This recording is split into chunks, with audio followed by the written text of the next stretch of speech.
So New Year's Eve happens. It's a joke. We all laughed about it. I didn't feel threatened, and I know that he made a ton of money. And here's the other thing. I will say this. He gave me $100 cash bonus at the end of the night that I really appreciated. So don't have to pay me for the shirt, right? And again, this was all a lot of fun to me. The other thing about the club, and I'm bringing this up for a reason, is that there are these cages, like to go inside and dance in, like cage dancing. Here's the thing. I realized from the early on that the top of these cages, there's two, one on each side of the DJ booth. The top of these is not screwed onto the base. So I will get back to that, but about a, let's say 50 to 80 pound chunk of metal, the dome, is not secured to the base. I told Michael several times, I'm like, that's gonna present a problem, that's gonna present a problem, that's gonna present, never listen to me, never listen to me. So anyway. On this fateful night, I get a call on the walkie, and I go over to the bar, and I'm instructed to throw someone out. I'm not paid to ask questions, so I don't really know or care what this guy did. All I know is that I'm supposed to throw this guy out, this guy and his girlfriend. Pay attention to these next words very, very carefully, because what I'm about to describe is a combination of I ended up seeing the security footage, what my coworker told me who follows me, so he might even be watching this, and what I actually remember, because this happened so quickly. Okay. So, I will fully admit, it may have been one of two things. Dance floors are crowded, people are drinking. So I shone my flashlight to kind of make a way, to kind of make a path for us. And I may have accidentally shined the flashlight in these patrons' faces, or I may have rushed these people. I will fully admit to one of the two. That in no way condones what happened next. So pay attention very carefully. So I'm kind of making the way, and we're making our way through the crowd, myself and this couple.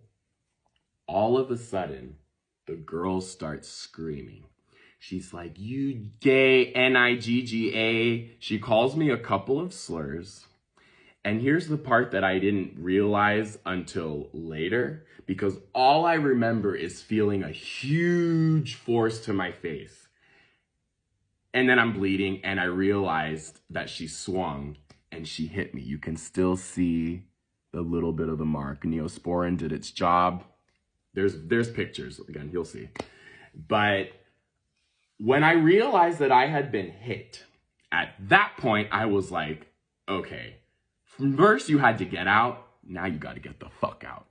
So in the video that I watched, the security footage, apparently it looks like I'm charging them, is what Michael said. And this is, again, you can kind of see the chinks in the armor where I'm starting to lose respect for this guy, especially when I realized that he didn't have my back and I took a fucking hit to the face for him. I've never taken a hit to the face for a guy. Not a guy that I'm fucking, certainly not a guy that I'm not fucking. So fuck you, okay? And then I'll say it again because there's a few times. But anyway. So again, in the video, it looks like I'm charging them because they do have to get out. I'm pouring blood. And you know the crazy thing is that I'm not trying to flex, but I don't remember it registering any pain. The part that was so annoying was that I couldn't get the blood to stop. But I honestly, I don't know what it was, the adrenaline, I don't remember any pain. So pay attention very carefully. I open the door, I kick them out, I take a deep breath, something happened, and I'm told that the guy ended up with a huge gash above his forehead. I don't know how that happened. But anyway, I go back inside the club, and at this point, I'm done. The night's over. It's 1 hour before closing. I can't get the blood. And first of all, I'm just like, I'm done. I'm going home. Like, ain't no way. So Michael goes upstairs with me, like tries to clean my nose, tells me to go to the hospital, tells me to send him the bill. Here's the thing. I lied to Michael. Nobody's gonna fucking pay for me to sit in the hospital. Nobody's gonna fucking pay. First off, I'm leaving an hour early. Nobody's gonna pay me for that. My shirt's ruined. This is the second shirt that I've ruined at the bar. Who the fuck is gonna pay me to sit in the emergency room and twiddle my thumbs? Okay? Yeah, you were gonna pay for the bill, but you weren't gonna fucking pay for my time. So I lied to him. I told him I went to the emergency room, made up a story, said that they didn't bill me, and just took care of it myself. And you'll see the pictures. You'll see what happened. So the way that we ended things was that I again so Michael made the joke. He's like, haha, not a good month at the bar for shirts for you, because this is now the second shirt that's been ruined. And so I said, very chill. I don't know anybody else who would honestly be this chill after you just broke my fucking nose. And so, anyway, I'm so chill about it. And I make a joke. I'm like, oh, that's okay. Just get me a Rick and Roxy shirt and we'll call it even. And he joked, he said, yeah, sure. And not a problem, right? So here's the thing. If you've ever had your nose broken, you know that it takes a while for the blood to start pooling and for the bruising to form. And so even though there wasn't any pain, I was like raccooned for like a good 2 weeks. And here's the thing. I had a translating gig in Vegas a couple of days later. And so I'm going around Vegas wearing sunglasses because, again, my eye, I have these huge bruises, a huge bruise on my eye. My nose is broken. So it wasn't necessarily painful, but it was a huge inconvenience. And I felt like I was so chill about it. I didn't send this guy a bill. Literally all I wanted was a shirt. He couldn't even do that. So let's talk about where this all goes downhill. So the next shift, Michael's not there. And I go out, I at some point in the night, I go to the front to go talk to the doorman and to get some fresh air.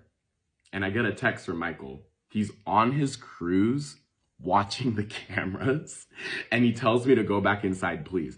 I don't know why, but that made me, in that moment, I lost so much respect for him. I'm like, you're on a cruise that you're paying for, and you're literally watching your cameras, even though you hired people to take over and to watch over your bar while you're gone. I don't know why that made my skin crawl so much, but I was like, what a little bitch.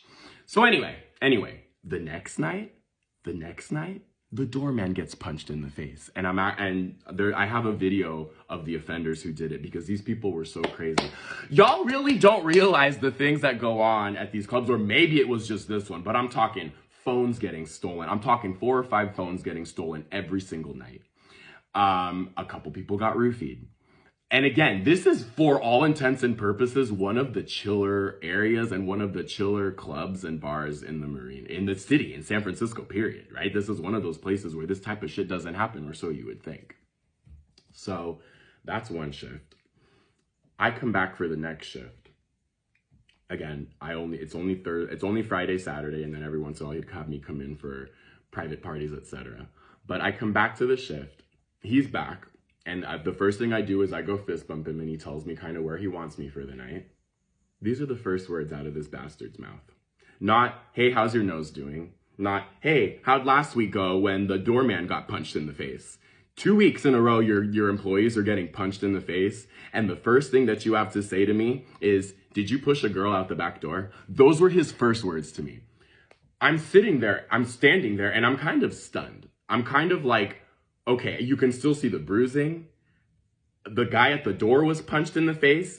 And the first things that you have to say to me is whether or not I threw someone out the back door. So in my silence, and maybe I had a look on my face, I really don't know, he got even more pissed off. He got even more mad. And he said that I was giving him attitude. So I bite my tongue. In my head, I'm thinking, I'm already here, but this, like, your days are numbered. I don't know how much longer I'm going to work. And I had already been having that thought because in my head, I'm thinking, I'm not going to get hit in the face again. That shit ain't going to happen. No way. No fucking way. So throughout the night, the shift goes, honestly, nothing special, right? Not even a super crazy night. With about maybe 45 minutes left to go in the night, a couple comes up, a gay guy and his girlfriend, and they try to go out the back door. So here's the thing.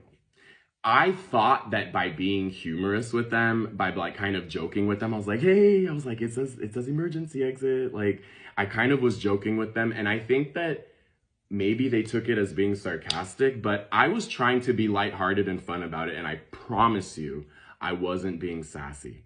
These guys may have been, like, again, drinking, so they may have been more aggressive than they thought they were, but they started giving me so much attitude. Like, you don't have to say that, you don't have to be like that, and I'm literally saying, like, oh my God, guys, like, I tried to have a sense of humor about this, like, and I was like, my boss is right there, like, can we, like, come on, I can't let you guys out the back door, it says emergency exit. They keep berating me and going on and on. So I pretend to get a call on the walkie, and I point them over to the boss. And so they go and talk to him. Once they're done, I go up and talk to them. I go up and talk to him, fully expecting this guy to have my back. And he says, did you start talking a bunch of shit to them? And I was like, holy fuck. Holy fuck. First off, you really think that you're gonna talk to me this way? Secondly, not to mention, I just took a hit to the face. But lastly, you told us not to let people out the back door. I'm only following your instructions, bastard. So at that point, I realized, I was like, yeah, this is my last shift. So I took a deep breath, finished the shift off. And then right before I left, I told him, I said, can I talk to you in the back? I told him, I said, I just want to let you know, while there's some mutual respect, that this is going to be my last shift. And so he acted completely shocked. He had no idea. He's like, that was coming. And he was like, was it that couple? I said, yeah. I said, I didn't do anything that they accused me of.